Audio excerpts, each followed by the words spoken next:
नमस्कार। आप सबका आज के कार्यक्रम में स्वागत है। मैं डॉक्टर लोकेश भाटिया एनआईए की ओर से आप सबका स्वागत करता हूं। जैसा कि आप सभी जानते हैं, आज एक्सपर्ट सेशन में डॉक्टर संगीता जोशी बिलासपुर से हमें ज्वाइन कर रही हैं और आज की हमारी टॉपिक है पीडियाट्रिक्स एडोलेसेंट प्रॉब्लम्स को लेकर के। हमने एक एडोलेसेंट एक्सपर्ट को अपनी एक्सपर्ट राय देने के लिए हमारे साथ आज शामिल हैं। मैं आपको उनका परिचय देना चाहूंगा। Doctor Sangeeta Joshi is MD Pediatrics. She is also president of Indian Association of Pediatrics, Bilaspur branch, executive member of Adolescent Academic of Chhattisgarh State. She's a senior consultant pediatrician practicing since last 26 years. She is a visiting consultant at Pediatric Hospital with a special interest in adolescent pediatrics. And she does career counseling and adolescent counseling too. I hereby welcome Dr. Sangeeta Joshi. Yeah, can we just have a spotlight on Dr. Sangeeta Joshi, please? Yes, that's right.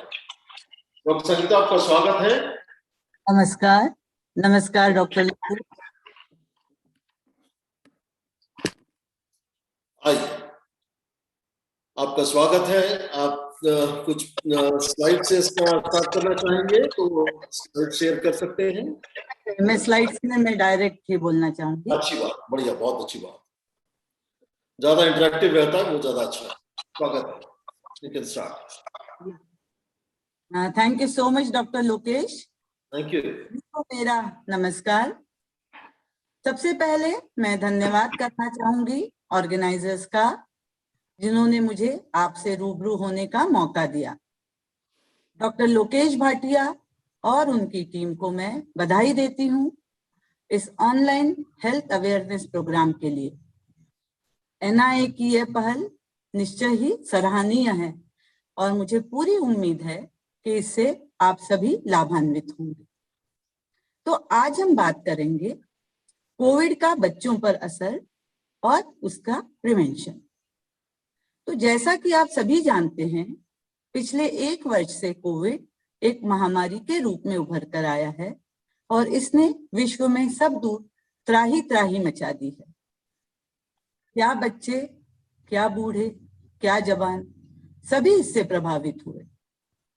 कईयों के सपने तो कईयों के अपने छूटे। अधिकांश परिवारों में कोई न कोई परिचित ऐसा था जिसे गंभीर रूप से कोरोना से अफेक्ट हुआ और कईयों की तो मृत्यु भी हो गई। इस वजह से सभी दूर डर और भय का माहौल है।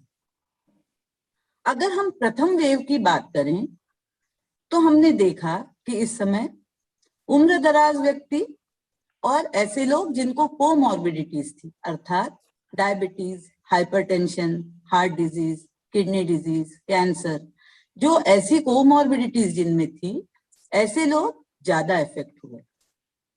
प्रथम वेव के दौरान बच्चे और युवा कम असर दिखाया, लेकिन सेकेंड वेव में उम्रदराज लोग तो इफेक्ट हुए ही, बट उनके साथ साथ 30 से 50 वर्ष की आयु वाले युवा और बच्चों की संख्या भी बढ़ी। हालांकि बच्चों में ये इन्फेक्शन माइल्ड था। इस वेव के दौरान मृत्यु दर भी काफी बढ़ गई।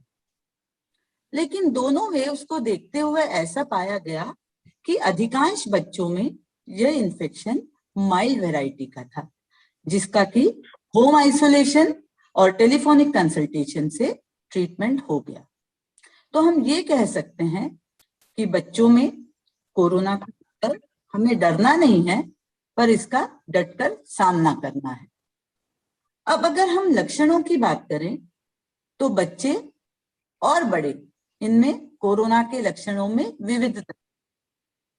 जहां एक और बड़ों में ये मेनली रेस्पिरेटरी सिम्टम्स के रूप में दिखते हैं, वहीं बच्चों में ये नॉन स्पेसिफिक सिम्टम्स है, जैसे सिर दर्द, पेट दर्द, लूज मोशंस, वॉमिटिंग, बच्चे का चिड़चिड़ाना, खाना न खाना आदि। लेकिन कई बार ये भी पाया कि बच्चों में कोई लक्षण ही नहीं थे, मतलब बच्चे पॉजिटिव तो थे लेकिन उनमें सिम्टम्स नहीं थे, ये एसिम्प्टोमेटिक कैरियर्स थे।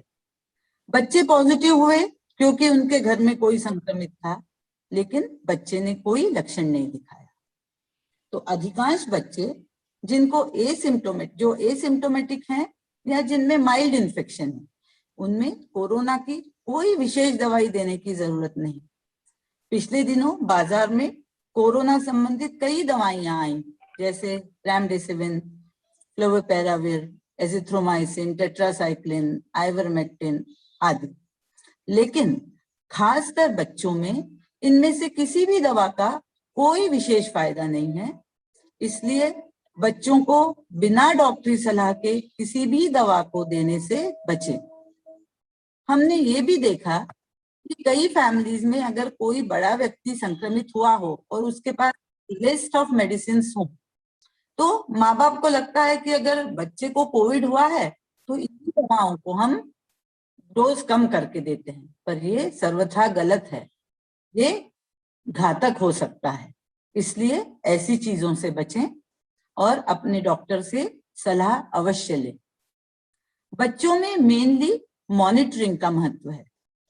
हर घर में थर्मामीटर होना चाहिए, एक पल्स ऑक्सीमीटर होना चाहिए, ताकि अगर कोई भी बच्चा या कोई बड़ा अगर घर में संक्रमित है तो उसे हमें सबसे पहले आइसोलेट कर देना चाहिए, ताकि उससे दूसरों को बीमारी न, और बाकी घर के प्रत्येक सदस्य को इंक्लूडिंग बच्चे, आप उनका ऑक्सीजन सैचुरेशन, टेम्परेचर और हार्ट रेट इसको प्रॉपरली मॉनिटर करें, रिकॉर्ड करें, एक चार्ट बनाएं। अब अगर बच्चे का सैचुरेशन 94% से ज्यादा है लेकिन बच्चा टेस्ट पॉजिटिव दिखाया है, तो इस बच्चे को भी हमें आइसोलेट करना है। आइसोलेट करके उसके डॉक्टर से सलाह लीजिए, सिम्प्टोमेटिक मेडिसिन दीजिए। एक 17 डेज के आइसोलेशन के बाद बच्चे से पूरी बीमारी ठीक हो जाएगी। अब अगर बच्चे का सैचुरेशन 94% से कम है और ये फ्लक्चुएटिंग रीडिंग्स दिखा रहा है, तो हमें चाहिए कि हम तुरंत बच्चे के डॉक्टर के पास जाएं, बच्चे का सारा रिकॉर्ड दिखाएं। अगर डॉक्टर चाहें कि इस बच्चे को ऑब्जर्वेशन के लिए भर्ती करना पड़ेगा तो वो जरूर मानिए। अब ये बातें तो हुई माइल्ड इन्फेक्शन की, लेकिन किसी किसी बच्चे में दुर्भाग्यवश सीरियस इन्फेक्शन भी हो सकता है, और उस इन्फेक्शन के सभी लक्षण माता पिता को पता होना जरूरी है, ताकि अगर कभी ऐसे कोई लक्षण वो अपने बच्चों में देखें तो वो तुरंत डॉक्टर से संपर्क साध सके। अब अगर हम इन लक्षणों की बात करें तो ये हैं: बच्चे को अचानक सांस लेने में दिक्कत होना, सैचुरेशन 90% से कम होना, तेज धड़कन चलना, बुखार 5 दिन से अधिक होना, बच्चे का यूरिन आउटपुट कम होना, कॉन्सेंट्रेटेड यूरिन पास करना, चिड़चिड़ाहट या सुस्त हो जाना। अगर ये सब लक्षण हैं तो आप देर न करें, हो सकता है आपके बच्चे को आईसीयू की जरूरत पड़े। अब कई बार हमें ये दिमाग में आता है कि ऐसा बच्चों में क्या है जो बच्चों में माइल्ड इन्फेक्शन होता है। यहां मैं बताना चाहूंगी कि कोरोना वायरस अपने स्पाइक प्रोटीन्स के द्वारा हमारी बॉडी के AC2 रिसेप्टर्स से अटैच होता है और उसके थ्रू हमारे शरीर में एंटर करता है। अब बच्चों में ये रिसेप्टर्स या तो अंडर डेवलप्ड होते हैं या कम मात्रा में पाए जाते हैं। इसकी वजह से कोरोना की सीरियस प्रॉब्लम हम बच्चों में दिखाई कम देती है।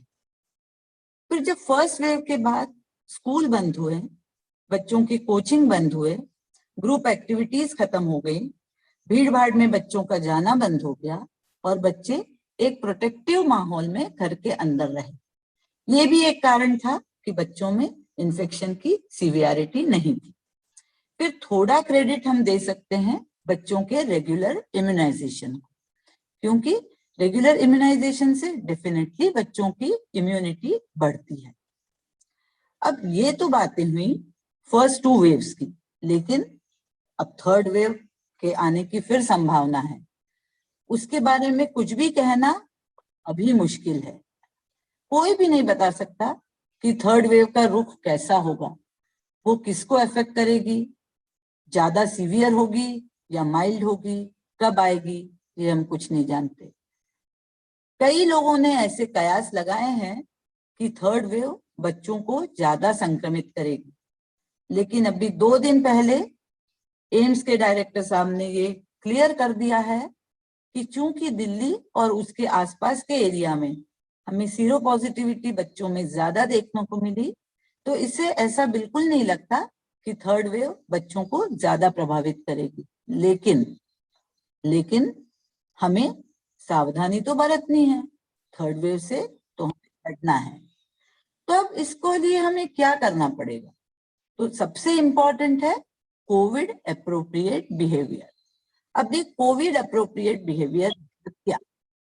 तो इसके लिए आप 3 चीजें याद रखिए, S, M और S। First S is social distancing. Social distancing का इंपॉर्टेंस बच्चे और बड़े सबको पता होना चाहिए। भीड़ भाड़ वाली जगहों में न जाएं, थोड़ी दूरी, एक निश्चित दूरी बना के रखें। कार्यक्रमों में ज्यादा ऐसी जगह मत जाइए, ऐसी भीड़ मत बढ़ाइए।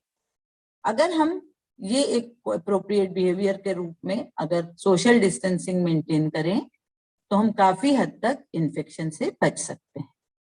अब M है मास्क के लिए। मेरे हिसाब से आज की तारीख में मास्क कोरोना से लड़ने का एक बहुत इंपॉर्टेंट हथियार है। तो प्लीज आप सभी मास्क पे इन्वेस्ट करें। आइडियली N95 मास्क यूज होना चाहिए। प्रत्येक सदस्य के लिए 3 से 4 N95 मास्क खरीदें, उनको 1, 2, 3, 4 से नंबरिंग करें। जो मास्क आपने फर्स्ट डे यूज किया है उसका नंबर अब 4 दिन के बाद 5वें दिन आएगा, बट बशर्ते कि इन सब मास्क को एक एक करके आप अलग अलग पॉलीथिन में धूप दिखा के रखें, ताकि अगर उनपे कोई कीटाणु हो भी तो वो। अब जो लोग N95 मास्क नहीं यूज कर सकते, वो कॉटन मास्क अगर यूज करना चाहते हैं तो वो कि वो ट्रिपल लेयर मास्क, साधारण कपड़ा, कोई दुपट्टा यूज करता है, कोई और कुछ यूज करता है, ये सब केवल फॉल्स सेंस ऑफ सिक्योरिटी दिखाते हैं। ये हमें कोरोना से बचाने में कोई मदद नहीं करते। अब 2 वर्ष से छोटे बच्चों में सेफ्टी इश्यूज की वजह से कई बार हम मास्क एडवाइस नहीं करते, लेकिन बड़े बच्चों और एडल्ट सभी को मास्क यूज करना ही है। अब कई बार मास्क से जो थोड़ा डिस्कम्फर्ट होता है तो बच्चे मास्क यूज करने में थोड़ी आनाकानी करते हैं। तो ऐसे में हमें बच्चों को सरल शब्द में समझाना होगा कि बेटा, कोरोना नामक कीटाणु हमारे शरीर में नाक और मुंह से एंटर करता है। अगर हम नाक और मुंह को ढक दें, अच्छे से कवर कर दें, जो कि हम मास्क की मदद से कर सकते हैं, तो हम इस कीटाणु से बच सकते हैं। अब अगर बच्चा भी ये बात समझेगा तो इसको जरूर फॉलो करेगा। तीसरा S है सैनिटाइजेशन। ये भी अत्यंत इंपॉर्टेंट है। या तो हम सैनिटाइजर का यूज करें, लेकिन ये भी देखने में आया है कि अगर बहुत ज्यादा सैनिटाइजर यूज करते हैं तो उससे skin allergies, atopic डर्म, contact dermatitis, ये सब होने की संभावना है। इसलिए साबुन और पानी से proper hand washing is the key. इस हैंड वॉशिंग के भी 6 अलग अलग स्टेप्स हैं जो मैं आपको बताना चाहूंगी। उसके फॉर्मूला आप याद रखिए, SUMN, SUMN एंड K। तो S फॉर सीधा हाथ, पहले आपको सीधे हाथ को अच्छे से साबुन और पानी से वॉश करना है, अबाउट 20 to 30 सेकेंड्स। फिर U फॉर उल्टा हाथ, उल्टी तरह से क्लीन करिए। M इज फॉर मुट्ठी, मुट्ठी बांधिए, मुट्ठी से सब दूर को क्लीन करें। फिर A अंगूठा, दोनों अंगूठे अच्छे से क्लीन होने चाहिए। N for nails and K for कलाई। इस तरह से अगर हम प्रॉपरली 30 से 40 सेकंड तक वॉश करेंगे, हैंड वॉश होने से कीटाणु काफी हद तक मर जाएंगे। चौथा इंपॉर्टेंट एस्पेक्ट है वैक्सीनेशन। वैक्सीनेशन के बारे में कई भ्रांतियां हैं। कई लोग बोलते हैं अरे नहीं नहीं, हमें तो वैक्सीन नहीं लेना, उससे हम बीमार हो जाएंगे। किसी को लगता है हमें कमजोरी आ जाएगी। कोई तो ये भी कहता है कि इससे तो डेथ्स भी होती हैं, पर ये सब सरासर गलत है। आज अगर हम देखें तो वैक्सीन ही वो कड़ी है जो कोरोना की विशियस सर्कल को तोड़ सकती है, और वैक्सीनेशन से कोरोना से होने वाले कॉम्प्लिकेशंस और मोर्टालिटीज में डेफिनेटली कमी आई है। इसलिए प्लीज हर एडल्ट को, हर उम्र दराज व्यक्ति को प्रॉपर दोनों वैक्सीन के डोजेस लेना ही है, चाहे जिस भी क्वालिटी वाला जो भी वैक्सीन मिले, लेकिन आपको वैक्सीन जरूर लेना है। बच्चों में अभी ये वैक्सीन अवेलेबल नहीं हुए हैं, अभी स्टडीज चल रही हैं। हो सकता है अगले 4-5 महीने में ये वैक्सीन आ जाए और बच्चे के लिए भी हमें वैक्सीन मिल जाए, पर तब तक बड़ों को वैक्सीनेशन लेना इज अ मस्ट। बच्चों का जो रूटीन वैक्सीनेशन है, जैसे फ्लू के वैक्सीन है, फ्लू शॉट्स हम देते हैं, MMR, टाइफॉइड, मीजल्स, ये रूटीन वैक्सीन आपको बाकायदा बच्चे को देने हैं, क्योंकि इन वैक्सीनेशन से इम्यूनिटी बढ़ती है। और अल्टीमेटली जो खेल है ये सब इम्यूनिटी का खेल है। जिसकी इम्यूनिटी ज्यादा उसकी बीमारी से लड़ने की ताकत ज्यादा। अब इम्यूनिटी बढ़ाने के लिए हम और क्या कर सकते हैं? तो diet, proper diet is very important. हमें चाहिए कि हम बच्चों को बैलेंस डाइट दें, ऐसा डाइट दें जिसमें न्यूट्रिएंट्स रिच हों, proteins, fats, carbohydrates, vitamins, minerals, ये सब अप्रोप्रिएट क्वांटिटी में हों। आजकल बच्चों में जंक फूड का बड़ा फैड है। मैं ये मानती हूँ कि हम इसे टोटली बंद तो नहीं कर सकते, लेकिन हमारी स्मार्ट मॉमीज इस जंक फूड को डी जंक कर सकती हैं। वो कैसे? तो जो बच्चे पिज्जा खाने के शौकीन हैं, पिज्जा बेस जो यूजुअली मैदा का बनता है, रिफाइंड कार्बोहाइड्रेट जो हमें हार्म करता है, उसके लिए जगह आप आटे का बेस यूज करें, और उसकी आप आराम से उसे घर में बना सकते हैं। रेसिपी आप यूट्यूब पे ढूंढ सकते हैं। उसी तरह टॉपिंग में आप पनीर यूज कीजिए, टोफू यूज कर सकते हैं, mushroom, fresh pineapple.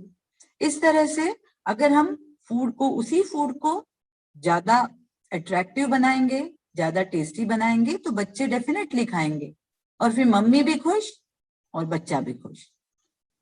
Proper diet में अगर कोई मिनरल्स की डिफिशियंसी होती है तो उसके लिए हम डॉक्टर की सलाह से मिनरल्स का सप्लीमेंट ले सकते हैं, पर वो भी अप टू सर्टेन लेवल। ऐसा नहीं कि एक बार दिया तो उसको हम पिलाते ही रहें दवा। हमें डॉक्टर की सलाह लेना आवश्यक है। इसके अलावा प्रॉपर स्लीप, एक्सरसाइज के लिए बच्चों को आप एडवाइस करिए, उनके साथ आप भी एक्सरसाइज कीजिए।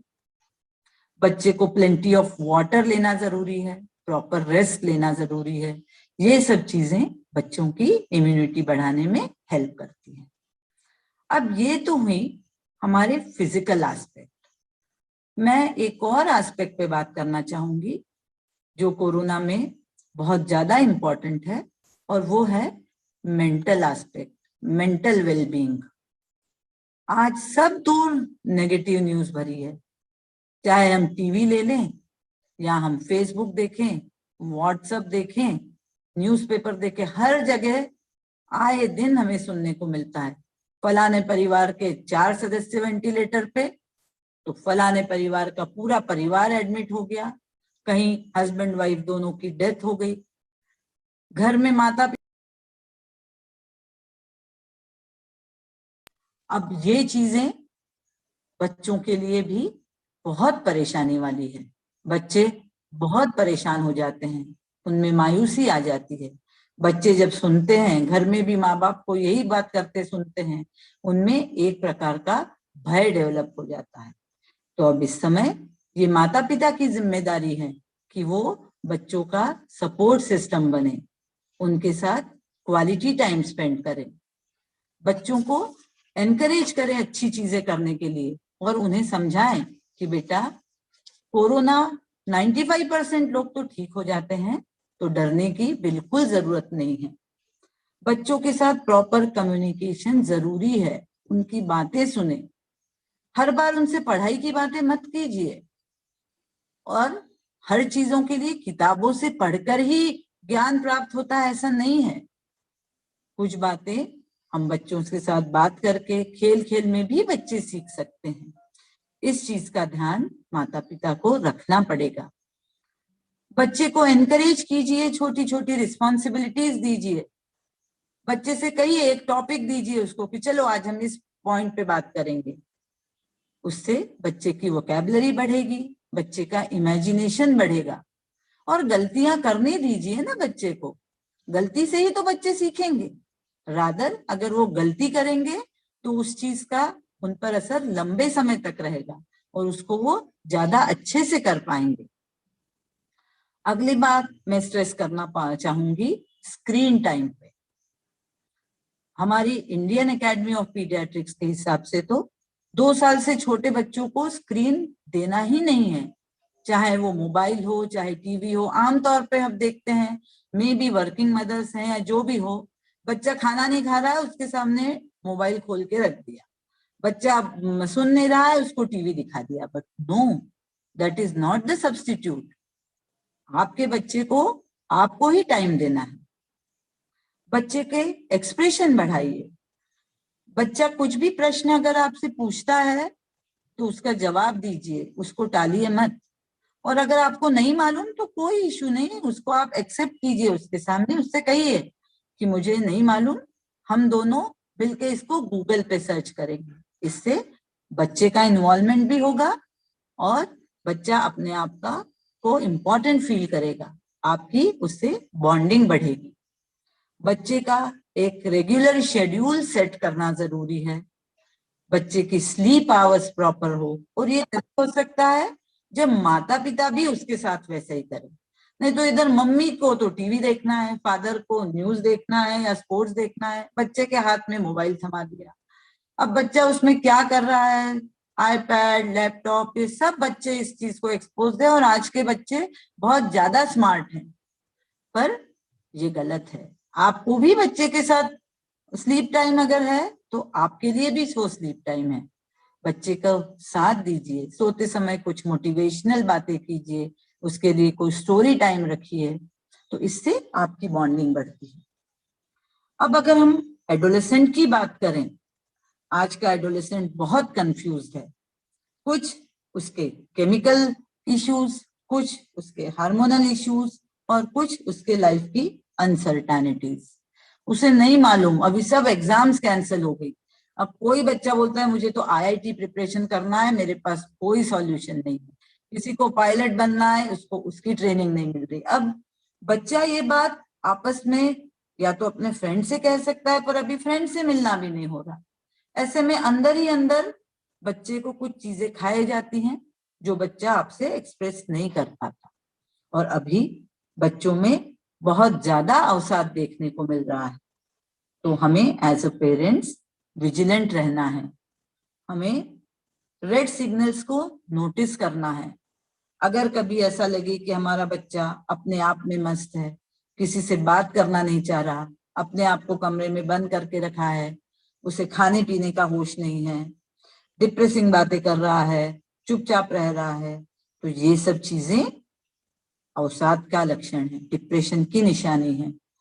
ऐसे में हमें चाहिए कि बच्चे से प्यार से बात करें, उसको सपोर्ट दें और किसी न किसी मनोचिकित्सक से अवश्य मिले। मनोचिकित्सक से मिलना कोई टैबू नहीं है, कोई बुराई नहीं है। जिस तरह हमारे बॉडी की कोई तकलीफ के लिए, फिजिकल प्रॉब्लम के लिए हम डॉक्टर से मिलते हैं, उसी तरह मेंटल इशू हो सकता है। मैं एज अ पेरेंट कंसिडरेट रहना है। और अंत में मैं यही कहूंगी कि बच्चों के आदर्श बनिए। बच्चे आपकी ओर देखते हैं, बच्चे वो ही फॉलो करते हैं जो उनके पेरेंट्स करते हैं। और अब इसी के साथ मैं अपना टॉक खत्म करती हूँ। Thank you all for patient listening. Thank you.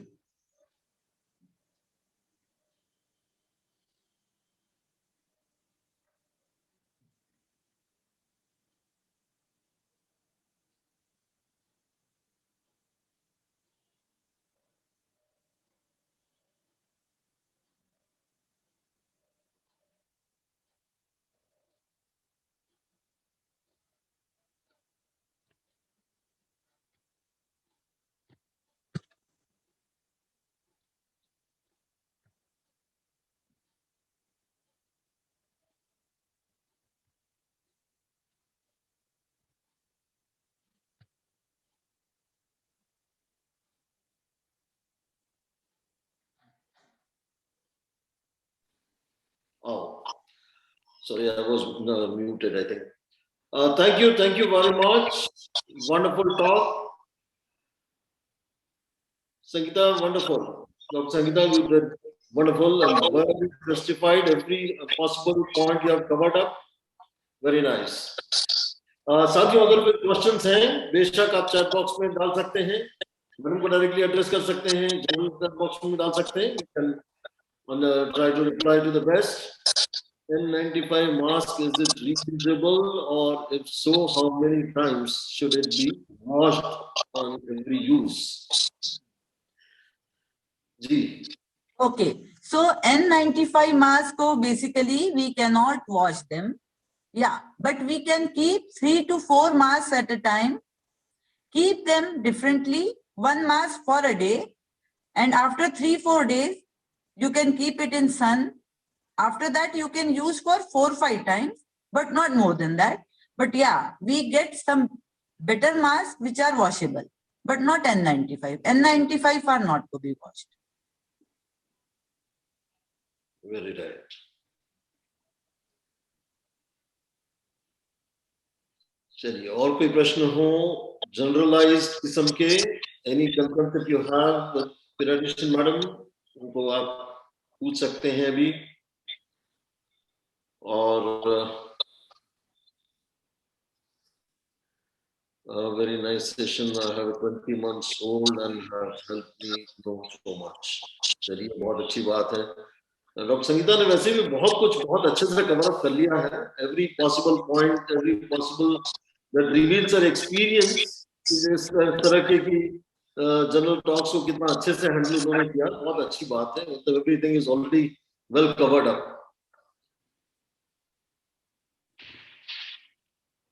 Very nice information and nicely informed, Dr. Joyesh.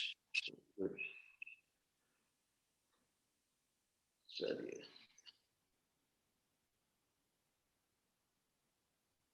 very nice. Any more questions anyone has? बहुत आपके जो कंसर्न्स थे, थर्ड वेव के बारे में लोग जो चिंतित हैं, डॉक्टर संगीता आपको क्या लगता है कि थर्ड वेव की क्या चांसेस हैं? अपन मीडिया की खबरों को जाने दें. यूके में जैसे कहा जा रहा है कि थर्ड वेव आई है और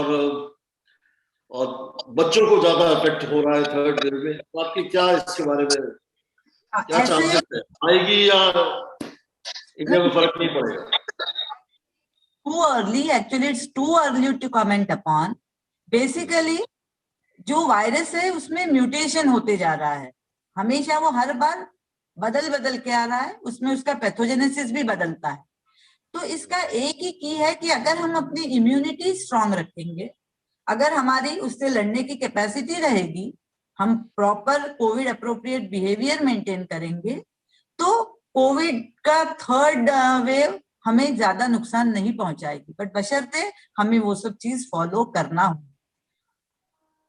Very right. But अभी it's too early to comment upon, क्योंकि अभी 2 दिन पहले ही डॉक्टर गुलेरिया का स्टेटमेंट था न्यूज में कि दिल्ली और दिल्ली के आसपास के एरिया में जो देखा गया सीरो पॉजिटिविटी बच्चों में अबाउट 58 to 60% है, विच इज प्रिटी गुड. और ऐसे में लगता नहीं है कि थर्ड वेव बच्चों को परेशान करेगी, लेकिन हमें फिर भी सावधानी तो डेफिनेटली बरतनी है. वेरी राइट, बिल्कुल सही.